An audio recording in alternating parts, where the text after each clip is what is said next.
One of the big lessons that I've learned this past year is that God's plan is better than our plans. God's plan is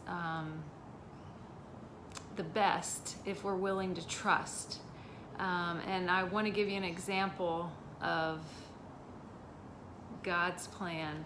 So when John and I first moved to Bend, Oregon, that was more than 7 years ago, we found a lot in a neighborhood that we absolutely loved. It spoke to our hearts. This was a lot in Shevlin Commons, and this lot had a view of the mountains, and it was right against the forest. So you could ride your bike straight from your house on all these amazing mountain bike trails. And so we purchased this lot. We were so excited about building our dream house on this lot one day. And so we had this lot for a while, and we couldn't find a home to rent because housing was really difficult at that time. And so we ended up buying a house. And so we had this lot and we had this house. It came to the point where we were really thinking about, okay, are we going to build a house now on this lot that we love? It had been a few years we had owned it. And it was the same time that we were reading the book, The Circle Maker. And so we went out to our lot. We walked around this lot. We prayed on it. We dedicated it to God. We believe that all of our resources are God's, they're not ours. And He's given us what He has given us, we want to use wisely. And so we prayed over this lot. Guess what happened after we prayed over this lot? Somebody made an offer. They wanted to buy our lot, and we hadn't even put this lot on the market. That to us was a little bit of a sign, and so we prayed even more. We were like, okay, God, do you want us to sell our lot and not build our dream home? That was a difficult process, because when you have a dream in your mind, you don't want to give it up, right? Like John and I have the same taste. We're going to build this beautiful modern home on this beautiful lot looking out at the mountains. Who doesn't want that, right? It's amazing. But what ended up happening was God had a different plan for our lot, because we looked into what it would probably cost to build this home that we would want to build, and it was a lot of money.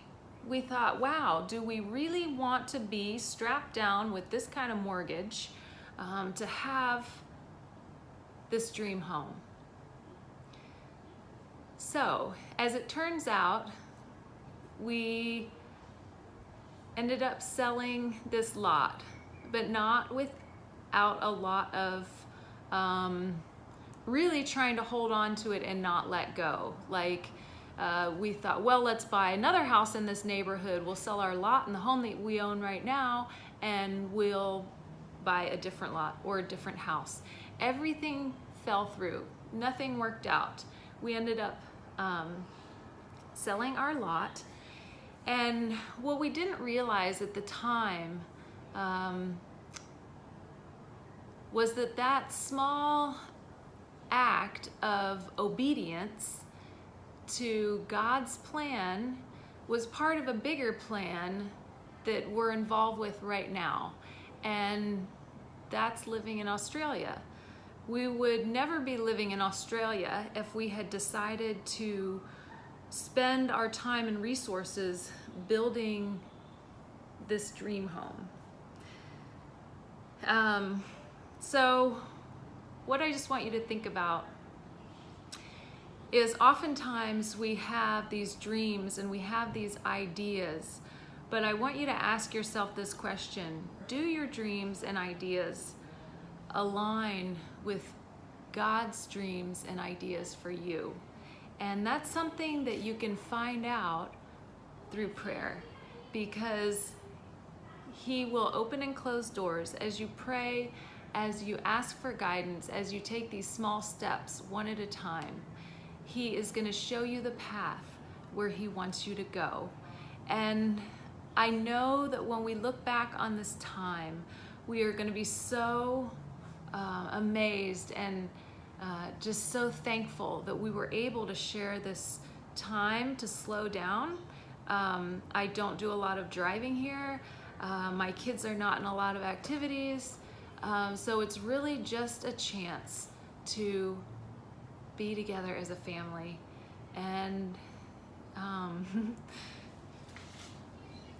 as Josh is going to go to college next year, and our family dynamics are changing, and we're stepping into a different phase of parenthood and our life and our family, I know that we're going to look back on this time and be so grateful that God gave us a chance to slow down, to be a family, and that it all came about because we were willing to give up a dream, our own dream, and step into a bigger dream that God has for us.